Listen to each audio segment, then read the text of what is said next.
Olá, meu nome é Ricardo Garcia, eu sou médico e fui convidado para participar do evento Congresso Maio Roxo Virtual pela DI Brasil. Agradeço o convite e a gente vai falar um pouquinho sobre medicamentos biológicos, medicamentos biosimilares e o intercâmbio entre eles, que a gente costuma chamar de intercambiabilidade ou então intercambialidade. Bom, a primeira coisa que a gente precisa saber para poder começar a discutir sobre isso é o que são os medicamentos biológicos, de onde vêm. Então, os medicamentos biológicos, por que são chamados isso? Porque são, de fato, são medicamentos, podemos dizer que são vivos, porque são proteínas, diferentemente daqueles medicamentos sintéticos que a gente toma via oral, até tem sintéticos que são via oral, mas vamos focar nisso, são medicamentos produzidos por técnicas químicas, são moléculas pequenas, que são facilmente reproduzíveis, né? O medicamento biológico é um medicamento complexo. Ele é feito por emprego de alta tecnologia, a biotecnologia, para você poder produzir uma proteína que seja eficaz em termos de terapia. Bom, vou dar alguns exemplos para a gente não ficar perdido aqui.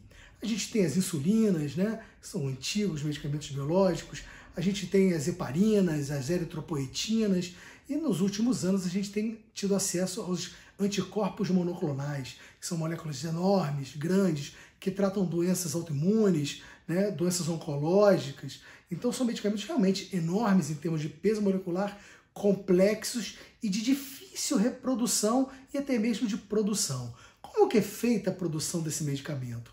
A gente tem uma matriz celular, uma base celular, uma célula-mãe, podemos dizer assim, e a partir dessa matriz celular existe todo um processo de produção desse medicamento até chegar ao medicamento final e a via de administração. Então, esses três componentes, a matriz celular, o processo de produção e a forma de administrar esse medicamento, fazem parte do produto final, que é o medicamento biológico. Então, mas por que tanta discussão em relação a isso? Não só, obviamente, pela grande utilidade desses medicamentos, a revolução que esses medicamentos fizeram na medicina, mas também porque são medicamentos de alto custo e medicamentos que são bastante debatidos em termos de financiamento, acesso a esses medicamentos. Mas vamos levar em consideração coisas que são importantes em relação a eles. Eu falei que eles vêm a partir de uma matriz celular, uma base celular. Essa matriz celular é única. O detentor dessa matriz celular é único, tem um dono essa matriz celular. O processo de produção também é único, embora as partes mais conhecidas sejam de domínio de quem domina a tecnologia, vamos dizer, de produção de DNA recombinante, enfim, de produção do medicamento, os pequenos detalhes da produção daquele medicamento são de quem o fabricou, ou seja, são segredos industriais. E a forma de administração também é patenteada. E por que eu estou falando isso? Porque a gente vai já falar sobre medicamentos biosimilares. E a gente precisa entender que esses contextos de célula-mãe, processo de produção e forma de administração são únicos e fazem com que um medicamento biológico seja único. Vou dar um exemplo para fazer uma comparação com os medicamentos sintéticos, que são os medicamentos que a gente está acostumado a usar no dia a dia, aquelas pílulas que a gente toma para dor de cabeça, essas coisas todas. Esses são medicamentos feitos por técnicas químicas. São medicamentos cuja molécula, cujo peso molecular é baixo. São considerados as pequenas moléculas. Esse medicamento, quando acaba uma patente, por exemplo, você consegue reproduzir um medicamento igual ao originador. Por quê? Porque é uma molécula simples de reproduzir. Vocês já conhecem, eu tenho certeza, uma série de farmácias de manipulação, por exemplo. O que elas manipulam? Manipulam medicamentos sintéticos. Obviamente que uma farmácia de manipulação não é capaz de fazer qualquer medicamento sintético, mas ela consegue, com menos emprego de tecnologia, fazer um medicamento muito igual ao medicamento originador, que a gente costuma chamar de genérico, né? A gente está acostumado com os medicamentos genéricos. Quando a gente fala de medicamento biológico, já é um pouco diferente, porque, lembra, a matriz celular é única, o processo de produção, o segredo, é único, e a administração, a modo de administração, muitas vezes é patenteado. Vamos agora fazer essa analogia com a cópia, com o genérico e tal. Quando acaba a patente do medicamento biológico, o que acontece? Esse processo de produção, a matriz celular, eles não são compartilhados. Então, a empresa que quer produzir um medicamento biológico similar, ou um biosimilar, como a gente diz, o que ela precisa fazer? Ela precisa pegar um produto pronto, o medicamento que está pronto, que se vende no mercado, e fazer um trabalho de engenharia reversa até chegar na matriz celular. Então, o que a gente vai ter no final do dia? Uma matriz celular que pode ser bastante parecida com a do originador, com a do inovador, mas não é idêntica. O processo de produção é próprio também. Vai ser provavelmente muito similar ao do medicamento inovador, do medicamento originador, mas não vai ser igual. Então, o que a gente vai ter no final do dia? A gente consegue, com o emprego de muita tecnologia, com muito investimento, porque não é simples fazer um medicamento biológico, mesmo um similar, a gente vai ter um medicamento altamente similar ao medicamento de origem, ao medicamento originador, ao medicamento de referência, ao medicamento inovador, que são vários nomes para o mesmo tipo de medicamento. Mas a gente não vai ter um genérico. Não existe um biogenérico. Esse medicamento não existe. Ele é um biosimilar. Então, eu consigo demonstrar que ele é altamente similar ao medicamento originador. No entanto, ele não é idêntico. Isso precisa ficar claro para a gente. Mas, doutor, se ele não é idêntico, é um perigo? Não. Ele é ruim? Não. O medicamento biosimilar, biológico similar, aprovado por uma agência regulatória como a Anvisa, ele é muito bom, porque ele passa por um processo de comprovação de qualidade, eficácia e segurança muito rígido. É um processo muito rígido. Então a gente consegue ter no mercado bons medicamentos biosimilares. A gente não está falando da qualidade deles. Tá? Existe uma matriz regulatória que faz tudo isso. O medicamento, para ser considerado um biosimilar, ele precisa passar por um processo muito duro de regulamentação, que é um processo de comparabilidade. Então, tudo que ele tem que mostrar, as evidências dele são comparadas aos dados do medicamento inovador que já estava no mercado. Então, você tem, inicialmente, uma comparação analítica, né, que a gente vai comprovar a qualidade do produto, né, a questão molecular do produto, aí a gente vai para uma avaliação mais pré-clínica e depois uma avaliação clínica.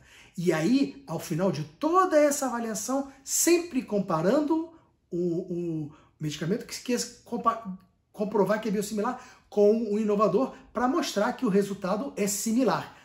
Dificilmente vai ser idêntico, mas vai ser similar, tá bom? Então, por que isso é muito importante? Porque a gente está falando de proteínas, né? A gente está colocando, entre aspas, um ser vivo dentro de nós. Então, o nosso sistema imunológico precisa estar preparado para receber isso. Então, a gente tem que fazer todos esses testes para comprovar que a utilização desse medicamento, a utilização dessa proteína é seguro, é eficaz e tem qualidade, tá bom? Então, todo esse processo é importante para se definir o que é um biosimilar. Um biosimilar é um medicamento biológico cujas características e a eficácia e segurança são bastante similares às do medicamento inovador, ainda que não sejam idênticos em termos moleculares, microscópicos. Tá bom, gente? Isso é muito importante a gente ter em conta. Isso a gente não está falando mal do biosimilar. Ao contrário, a gente está dizendo que ele comprovou qualidade, eficácia e segurança. A gente só está dizendo que ele não é idêntico. Nem os gêmeos são idênticos. Os gêmeos idênticos. Na natureza, na biologia, a gente não pode dizer que é uma coisa idêntica. Vou lembrar sempre para vocês, que é o exemplo que eu dou nas minhas aulas. A zebra. A zebra é um animal que a gente olha de longe e acha que eles são idênticos. Mas não são, não. Não existe nenhuma zebra idêntica à outra. Então, quando vocês pensarem em qualquer tipo de medicamento biológico, vocês vão lembrar, eles são bem similares, lembra da zebra, mas idênticos eles não são. Correm bem, fazem tudo que uma zebra faz, a outra faz, só não são idênticos. Tá bom? Isso é importante que a gente saiba. Bom, então vamos lá.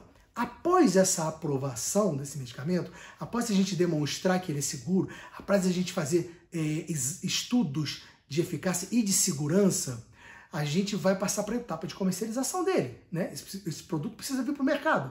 Então, quando ele vem para o mercado, a gente vai ter à disposição, muitas vezes, esses dois produtos. O que é ótimo, porque vai aumentar o acesso da população a esse tipo de terapia. Então, qual é a grande vantagem de um medicamento biológico similar ou de um biosimilar? É a possibilidade da gente dar mais acesso a esse medicamento a populações que até então não tinham acesso. Por quê? Porque provavelmente haverá uma competição em termos de custo, e o custo baixando, mais gente tem acesso. Isso é ótimo, tá? Isso é um ponto muito bom. Então agora vamos pensar na prática.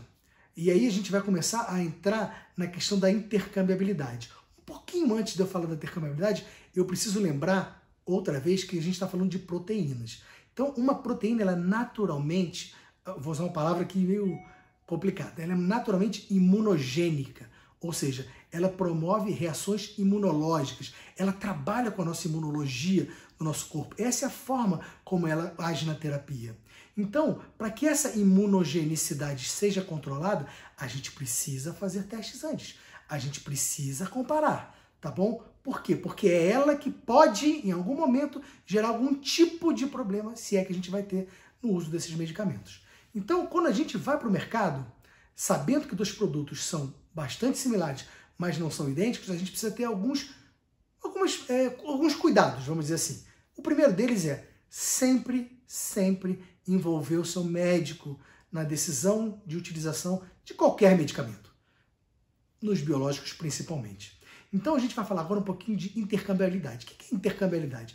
É como se fosse um intercâmbio entre eles, ou seja, você deixar de usar um produto para usar outro, tá? A gente tem dois tipos de câmbios, vamos dizer assim. Aquele que a gente chama de switch, tá? A gente usa um termo em inglês, que é o câmbio por uma ordem médica, ou seja, você tem uma terapia e por algum momento aquela terapia não está funcionando. Ou ela não está funcionando, ou ela está dando muito efeito adverso. Aí você, paciente, e o seu médico vão entrar num acordo para mudar uma terapia. Então o que você vai fazer? Vai buscar um outro remédio. Não adianta você mudar uma terapia que não está funcionando para um medicamento que seja similar àquele. Por quê? Porque se não funcionou com um, provavelmente não vai funcionar com o similar, não é verdade? Senão não faz sentido, né? O benefício não é clínico, eles são similares. Mas a gente tem outro tipo de troca que a gente chama de troca, o switching não médico, que acontece muitas vezes por razões de financiamento, por razões do comprador, por razões financeiras, por razões de decisão do paciente, enfim. Essas trocas não médicas, elas são feitas sem o conhecimento, ou muitas vezes não sem o conhecimento, mas sem a decisão do médico. Vou dar um exemplo hipotético. Digamos que eu faço uma terapia biológica e aí eu vou na farmácia de alto custo receber o meu medicamento e chegando lá eu tenho um similar à disposição e não o medicamento que eu usava inicialmente. Eu vou receber, por que eu vou dizer para ele? Eu vou dizer, não, eu não quero esse, ou não, vou falar primeiro com o meu médico. Esse seria a melhor situação, para que o seu médico participe disso. Mas muitas vezes, paciente, você vai estar confrontando, essa é a nossa realidade, com essa possibilidade. Ou tem esse ou não tem nenhum. Bom, onde é que a gente tem um problema aí? Lembra que eu falei? São medicamentos que têm essa questão imunológica, né? E são medicamentos que não são idênticos. Então, pode ser, não estou dizendo que vai acontecer, mas pode ser que em algum momento o seu organismo crie algum tipo de resistência a essa mudança pelo fato deles não serem idênticos. É possível que isso aconteça. Hoje a gente não tem evidências que garantam que isso vai acontecer, ou seja, que é ruim, mas a gente não tem também evidências que garantam que é seguro e eficaz você fazer esse tipo de mudança. Então, como médico, eu sou um pouco mais conservador nesse sentido. Então, eu costumo dizer o seguinte, se uma das minhas filhas fizesse uma terapia biológica e ela tivesse iniciado a terapia biológica dela com um medicamento biosimilar, vamos lá, o medicamento que ela precisa usar tem tanto o inovador quanto o biosimilar no mercado e ela vai iniciar com o biosimilar. Ótimo, eu sei que ele é bom, lembra que eu falei? Ele é bom. Ele foi comprovado eficácia, segurança, qualidade dele. Ele é ótimo. Então a minha filha vai começar com ele.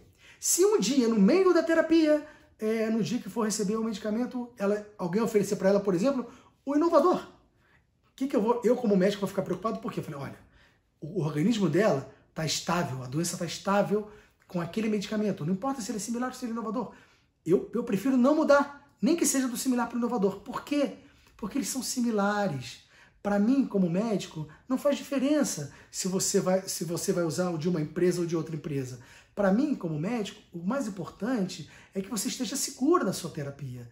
Então, se você está estável com uma terapia, se você tiver iniciado com um inovador, ou se tiver iniciado com um medicamento biológico similar, eu espero, como médico, que se você estando estável, que você continue com aquela terapia. Por quê? Porque eu não tenho certeza de que uma mudança pode ou não significar uma falha nessa terapia. Então, essa é a recomendação normalmente ou comumente dos médicos. Mas eu repito, se houver esse tipo de troca, é fundamental que o seu médico esteja envolvido, que ele saiba, ao menos, que houve essa troca, se você não puder evitá-la. Por quê? Porque ele vai saber conduzir a sua situação caso haja algum problema de intolerância a esse medicamento, ou algum problema de aumento de efeito adverso, ou de aparecimento de efeito adverso. Então não se esqueça, o médico é fundamental estar envolvido nisso. Então essa é a grande discussão da intercambiabilidade. O que a gente faz? Faz a troca? Não faz a troca? Só para a gente não confundir, intercambiabilidade por conceito, é que eu não quero confundir vocês, por conceito é uma determinação molecular. Uma molécula prova se ela é intercambiável ou não. O ato de intercambiar é a troca. Tá? Então a gente está falando aqui de troca, basicamente. Bom, onde é que isso vai surtir algum tipo de impacto, que é algo também que a gente precisa estar atento? É na farmacovigilância, que é toda a vigilância no momento que esse medicamento vai para o mercado. Então, se você que toma medicamento biológico sentir alguma coisa diferente, fale com o seu médico. Muito provavelmente na caixinha do remédio tem até o contato de quem produz o remédio. Eles fazem essa avaliação também. Avise a Anvisa. A Anvisa tem um canal para paciente. Então, é importante que esse dado chegue à agência reguladora, para que ela saiba avaliar se isso é ou não realmente um problema do medicamento que você está usando ou não, ou apenas foi um caso isolado. Então, a farmacovigilância, ou seja, todo aquele segmento do paciente e do medicamento, no momento que ele começa a usar, é muito importante, e você, paciente, pode ter um papel fundamental nisso. Se você tiver algum problema, comunique o seu médico. Ou se você não tiver condições de comunicar o seu médico naquele momento, comunique a agência regulatória. Comunique o fabricante. Não deixe, porque esses dados são fundamentais para que essa terapia biológica seja cada vez mais segura. Tá? Isso é muito importante. Lembre-se, muitas vezes isso vai acontecer, você vai receber a caixa do medicamento com o nome da droga e não o nome comercial. Então, lembre-se de anotar quando você receber a caixinha, esse medicamento eu recebi no dia tal, ele foi produzido pela empresa tal, o lote é tal, porque quando você voltar no seu médico, leve esses dados, porque se por acaso tiver havido alguma troca, o seu médico vai ter no prontuário. Ele vai saber qual que você usava antes, vai saber qual que você recebeu agora. Esse rastreamento é fundamental. Por isso a gente tem discutido muito a questão da nomenclatura para medicamentos biológicos, mas eu acho que não é o caso aqui de entrar profundamente nisso. É só a gente saber que a gente, como paciente, todo médico é também um paciente, a gente tem capacidade de administrar esse procedimento da farmacovigilância. Vamos avisar, não tenham vergonha. Sentiu alguma coisa de diferença? Anote, fale com o seu médico. Leve adiante essa informação. Tá bom, pessoal? O nosso tempo é curto, eu fico por aqui e eu estarei sempre à disposição para tirar qualquer dúvida de vocês e à disposição para participar de quantos programas desses forem necessários. É um enorme prazer. Muito obrigado. Até a próxima.